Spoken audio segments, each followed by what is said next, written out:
தயாரிப்பாளர் இல்லைன்னா டைரக்டர் இல்லை, நடிகர் இல்லை, டெக்னீஷியன் இல்லை. தம்பி பிரபாகர் சொன்னது போல் இண்டஸ்ட்ரியே இல்லை. அதை மலையாளத்திலிருந்து வந்தாலும் அமெரிக்காலாம் போனால் கூட தமிழ் படம் எடுக்க வேண்டும் என்று துணிச்சலோடு வந்தீங்களே, அதுக்காக என்னுடைய உள்ளம் நிறைந்த பாராட்டுகள். நம்ம தமிழ்ல இருந்து பயந்து ஓடுறாங்க. இப்போ வருஷத்தில் 200 படம் வந்தால் 180 ப்ரொடியூசர் காணாமல் போயிடுறாங்க. அவ்வளோதான், அவன் க்ளோஸ். ஃபீல்டில் இல்லவே என் தம்பி போஸ் மிக அற்புதமாக பேசினார். A to Z அத்தனை கருத்துக்களை நிறைவாக சொன்னார். இந்த இண்டஸ்ட்ரி அப்படி தான் இருக்குது. இதற்கு காரணம் குறிப்பாக நான் சொல்ல விரும்பல, பொதுவாக பல இயக்குநர்கள் காரணம், பல நடிகர்கள் காரணம். 25 நாளில் படத்தை முடிச்சு கொடுத்துருக்காரு டைரக்டர். 25 நாளில். எங்கள் ஃபீல்டில் ஒருத்தர் நிரூபித்து காட்டி கொடி கட்டி பறந்தார், ராமநாராயணன் ஒரு டைரக்டர். அவர் ஹீரோக்களை நம்புறதை விட மிருகங்கள் அதிகமாக நம்புவார். ஒவ்வொரு படத்திலும் ஒரு கதை அல்ல அம்மன் ஏதோ வச்சு 25 to 28 days ஒரு படம் நடந்துக்கிட்டே இருக்கும், இன்னொரு படம் டிஸ்கஷன் இருக்கும். அப்படி 100க்கு மேலே படங்கள் எடுத்து மிகப்பெரிய வெற்றி பெற்றவர் ராமநாராயணன். முடியுமானா முடியும், வாழ்ந்து காட்டியிருக்காங்க. துரை, பசி எடுத்த துரை, எத்தனையோ டைரக்டருங்க இருக்காங்க. என் தம்பி மோகன்ஜி, அவன் குறுகிய காலத்தில் சுறுசுறுப்பாக எடுப்பான். உடம்பு தான் கொஞ்சம் பெருசாக, நான் சொல்கிறத நீ சொல்லாத, உடம்பு தான் கொஞ்சம் பெருசாக இருக்க தவிர ஃபீல்டில் இறங்கிட்டான்னா நம்ம பிரபாகரனை விட அவ்வளோ வேகமாக வேலை பார்ப்பான். என்னுடைய அருமைச்சா தம்பி பிரிட்ஜ், அவருக்கு எனக்கு என்ன தொடர்புனா, அவர் என்னை ஏற்குறைய 45 குத்து கத்தியால் குத்திருக்கார். அதாவது 5 குத்தில் இறந்து போகணும் நான். ஆனால் அதை 7-8 டேக் எடுத்துக்கணும். அது அவர் செய்த சதியா டைரக்டர் செய்த சதியா தெரில. ஏற்குறைய 45 குத்து கத்தியால் நைட்டு 12 மணி. யோ நல்லா தானேயா பண்ணேன். இல்லை நீங்கள் நல்லா பண்ணுங்க, அவர் சரியாக குத்தலை. அவர் சார் நான் சரியாக தான் குத்தினேன். இல்லை அவர் சரியாக சாகலை. இப்படி சொல்லி 45 முறை குத்தினார். ஆனால் 5 டேக்கு 6 டேக். சும்மா தமாஷா சொன்னேன். அந்த தம்பி ஒரு அற்புதமான நடிகர். எனக்கு இதில் தாடி வச்சு பண்ணதால் அடையாளம் தெரில. மோகனை கேட்டேன், எங்கே அந்த பிரிட்ஜு? அந்த பிரிட்ஜு இங்கே தான் இருக்குது. பார்த்தா தாடி இல்லாமல் அன்றைக்கி படத்தில் நாங்கள் பண்ணும்போது பார்த்தது. அந்த தம்பிக்கு எதிர்காலம் உண்டு. எப்போ ப்ரொடியூசர் வாழணும்னு நினைக்கிறீங்களோ அப்போ நீங்கள் வாழ்வீங்க. இன்றைக்கி சின்ன படங்களுக்கு ஓரளவுக்கு மரியாதை கிடைக்குது.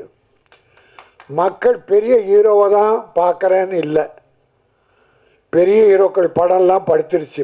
இந்த 6 மாதத்தில் பார்த்துருக்கோம் பல படங்கள். ஆனால் சின்ன படங்கள் வாழ்ந்திருக்கு. குட் நைட், டாடா, போர் தொழில், இப்போ வாழைன்னு ஒரு படம். அப்புறம் அப்படி சில படங்கள் சின்னதாக நம்முடைய தமிழ் பண்பாடு, கலாச்சாரம், கிராமியம் இதை அடிப்படையாக வச்சு எடுக்கிற படங்கள்லாம் வெற்றி பெறுது. நம்ம மக்கள் வந்து பார்க்குறாங்க. அதனால் இந்த சேவகர் படம் நிச்சயமாக வெற்றி பெறும். அந்த ப்ரொடியூசர் மனசுக்கும் டைரக்டர் மனசுக்கும் நடித்த டெக்னீஷியன் அத்தனை பேருடைய மனசுக்கும் இது ஒரு பெரிய வாழ்வை தரும். சேவகர் சேவை செய்பவன், இல்லாதவர்களுக்கு கொடுப்பவன், முடியாதவர்களை கைதூக்கி விடுபவன், பிரதிபலன் பார்க்காமல் உழைக்கிறானே அவன்தான் சேவைக்கு அதிபர் சேவகர். ஆனால் இந்த காலத்தில் என்ன நடக்குது நாட்டில்னா, கையூட்டு பெறுகிற அதிகாரிகள் 60-70%. நேர்மையான அதிகாரிகள் ஒரு 30% கூட இல்லை, இல்லாமல் இல்லை, இருக்காங்க. பல அக்கிரமங்கள் நடக்கிறதுக்கு பல அதிகாரிகள் காரணம், அரசியல்வாதிகள் காரணம். இன்றைக்கு எடுத்ததுக்கெல்லாம் முதலமைச்சரை சொல்கிறோம். கள்ளக்குறிச்சி முதலமைச்சர் என்ன பண்ணார்? இத்தனை போச்சு, போனது தப்பு, குடித்தது தப்பு, கள்ளச்சாராயம் விற்றது தப்பு, யாரும் ஒத்துக்கலை. அந்த இலாக்கா அதிகாரிகள் ஒழுங்காக பார்த்துருந்தா அது நடந்திருக்காது. அது எதுக்காக சாட்டுறோம்னா, இலாக்கா முதல்வர்கிட்ட இருக்குது, அதனால் முதல்வரை சொல்கிறாங்க. எல்லாத்தையும் முதல்வர் நேரடி, அவர் அடிக்கடி அதிகாரிகள் மீட்டிங்கை போட்டு போதைப் பொருளை கட்டுப்படுத்துங்க, கள்ளச்சாராயம் விற்கக்கூடாது என்று எத்தனை மீட்டிங் போடுறார். அதாவது இது எப்படி இருக்குன்னா, தாம்பரத்துக்கு போகிறதுக்காக ஒருத்தன் மவுண்ட் ரோட்டில் பஸ்ஸில் நின்னான். பஸ்ஸுக்கு ஒரு பஸ்ஸு ஃபுல்லாக இருந்து நிற்காமல் போயிடுச்சு. ரெண்டாவது பஸ்ஸு பார்க்குறான், நிற்காமல் போகுது. மூணாவது பஸ்ஸு நிற்காமல் போகுது. அவனுக்கு வெறுப்பாயிடுச்சு. என்ன ஒரு பஸ்ஸு கூட நிற்க மாட்டேன்து. இந்த முதலமைச்சர் என்ன பண்ணுறார்? பஸ்ஸுக்கு நிற்க மவுண்ட் ரோடில் நிற்கலன்னா முதலமைச்சர் என்ன பண்ணுறார்? சரி, அடுத்த ஒரு பஸ்ஸு காலியாக வந்தது, அதில் சீட்டு கிடச்சி உட்காந்துட்டான். அவன் போகிறான். போகும்போது இந்த பஸ்ஸு கொஞ்சம் காலியாக இருந்தால் அடுத்த ஸ்டாப்பையும் நிற்குது, ஏற்றிக்குது. பிறகு அடுத்த ஸ்டாப்பையும் நிற்குது, ஏற்றிக்குது. இவன் கத்துறாங்க. என்ன முதலமைச்சர் பண்ணுறார்? இந்த பஸ்ஸு எல்லா இடத்துலையும் நின்று போகுது, நான் சீக்கிரம் போகணுமா தாம்பரத்துக்கு? அப்படி உனக்கு ஒரு தேவைன்னா, உனக்கு கிடைக்கலன்னா குறை சொல்லுவ, கிடைச்சா. ஆக அப்படி சமுதாயத்தில் அதிகாரிகளை தட்டி கேட்கிற உரிமை எல்லாருக்கும் இருக்கணும். எவனா இருக்கட்டும், எந்த அதிகாரி அரசியல்வாதியாக இருக்கட்டும், தட்டி கேட்கிற உரிமை உங்ககிட்ட இருக்கணும். ஒவ்வொரு மனிதனுக்கும், தனி மனிதனுக்கும் அந்த ஒழுக்கம் நெறி இருக்கணும். ஆகவேதான் இது அற்புதமாக சில சமுதாய சீர்கேடுகளை சுட்டி காட்டி போஸ் டைலாக் நிறைய பேசுகிறார். சமுதாய சீர்கேடுகள், லஞ்சம், ஊழல், அதிகாரிகள் செய்கிற தவறு, அரசியல்வாதி செய்கிற தவறு அத்தனையும் தட்டி கேட்கிற ஒரு அற்புதமான படமாக 25 நாட்களில் எடுத்திருக்கிறார். ஆக அந்த டைரக்டரை நான் பாராட்டுகிறேன். இன்றைக்கி தமிழக முதல்வர் உலகெங்கும் போய் தொழில் முதலீட்டாளர்களை ஈர்க்கிறார். எங்கள் கேரளாவிலேருந்து வந்து தமிழ் படம் எடுக்கிறீங்க, ரொம்ப மகிழ்ச்சி. அந்த ஹீரோயினி சோமாவா, சோனவா, சானா, சானா, தப்புமா எழுத்து நான் பண்ணிட்டேன். அது யாரும் தப்பாக பண்ணாதீங்க. கொஞ்சம் கொஞ்சம் தமிழ் வரும்னு கொஞ்சம் தமிழில் பேசணுமா? கொஞ்சம் கொஞ்சம் தமிழ் வரும்னு தைரியமாக பேசணும் பாருங்க, அது போதும் எங்களுக்கு, வந்துடும். வில்லன் அப்படிதான். வில்லன் கடைசியில் அந்த நன்றி வணக்கம் பிரமாதமாக சொன்னார், அது போதும். கொஞ்ச நாளில் நீங்கள் தமிழ் பேசுவீங்க, கொஞ்ச நாளில் தமிழ் பேசுவீங்க. நான் ஒரே ஒரு வேண்டுகோளை வச்சுட்டு நான் முடிச்சுக்கிறேன். அதாவது ஒரு போன மாதம் ஒரு ஆடியோ ஃபங்க்ஷன் நடந்தது. அதில் ஒரு பாட்டு டான்ஸ் பண்ணிடுறது, ஒரு பாப்பா, தங்கச்சி நல்லா பண்ணிடுது அழகாக. அது கொஞ்சம் வில்லி மாதிரி கிளாமர் சாங். அது என்ன, பஞ்சாபி பலகாரம் நான் ஆகலை சேதாரம், இதுக்கு நான் ஆதாரம் அப்படின்னு இந்த வம்பு பிடிச்ச ஸ்நேகம் எழுதியிருந்த கவிதை இது. தம்பி ஸ்ரீதரன் நல்லா எழுதிருந்தான், தப்பாக இல்லை, அது கூட ரொம்ப விரசமாலாம் இல்லை, கிளாமர் இருந்தது. கிளாமர் இருக்கணும். அது நான் பார்த்து அந்த பாட்டு பார்த்து பிடிச்சிருது, நல்லா இருந்தது. அந்த பாப்பா இங்கே வாமான்னு இங்கே வந்து நின்னது. கொஞ்சம் அப்படி பார்த்துட்டு, அம்மா இல்லைம்மா நீ சேதாரம் ஆகலை, நல்ல பிள்ளை, போ உட்காருமா. இதை ஒரு 4 மீடியாக்களில் என்னை போட்டு உருட்டி எடுத்துட்டான் சார். என் வயசு என்ன, என்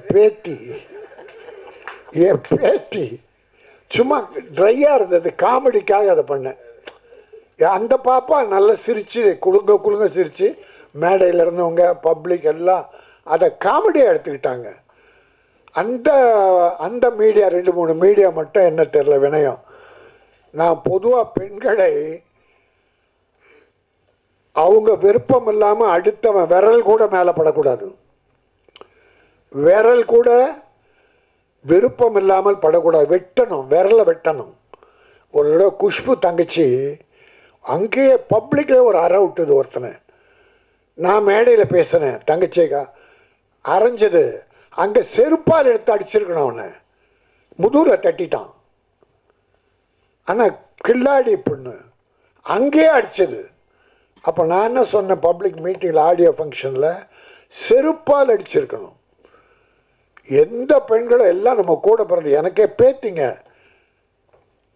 நான் போய் உங்களுக்கே தெரியும், ஒரு சில விஷயம் நடக்கும்போது சில நடிகைகளின் அந்தரக வாழ்க்கையை பற்றி ஒரு சகோதரர் சொல்லும்போது நான் அதை எதிர்த்து போராடி கமிஷன் ஆஃபீஸர்லாம் போனேன். ஆனால் அது எதிர்ப்பு தெரிவித்தாலும் சில சகோதரிகள் அவங்கள கூப்பிட்டா வரமாட்டேன்ட்டாங்க. ஏன்னா வேற எதனா வெளியிட்டு போகிறாங்கன்னு அவங்க வரல. நான் போனேன். ஏன்னா தாய்மார்களுக்கு இந்த உலகத்தை, இந்தியாவை காப்பது தாய்க்குலம். இன்னைக்கு குடிகார குடும்பத்தை காப்பது தாய்க்குலம். குழந்தைகளை காத்து படிக்க வைப்பது தாய்க்குலம். ஒரு தாய் இல்லைன்னா இன்னைக்கு தமிழ்நாட்டில் வீடுகளே இல்லை. ஒரு 60%, 40% ஆண்கள் நல்லா தான் இருக்காங்க. ஆகவே நாம் நேர்மையாக இருப்போம், தவறு செய்கிறவர்களை கண்டிப்போம். தண்டிக்க வேண்டியது அரசாங்கம். எல்லாவற்றிலும் மன தைரியம், மன உறுதி வேண்டும். இந்த படம் வெற்றி பெற வேண்டும். இந்த நாட்டில் உண்மையான சேவகர்கள், ஏழைக்கு உதவுகிற சேவகர்கள், அது அரசியல்வாதியோ அதிகாரிகளோ யாராக இருந்தாலும் அவர்கள் நல்லவர்களாக, வெற்றி பெற்றவர்களாக சமூக சேவை செய்ய வேண்டும். அதை வலியுறுத்துகிற சேவகர் படம் மிகப்பெரிய வெற்றி பெற வேண்டும் என நிறைவேற வேண்டி, வாழ்க பட தயாரிப்பாளர் தாமஸ், வாழ்க கோபிநாத் இயக்குனர். நன்றி, வணக்கம்.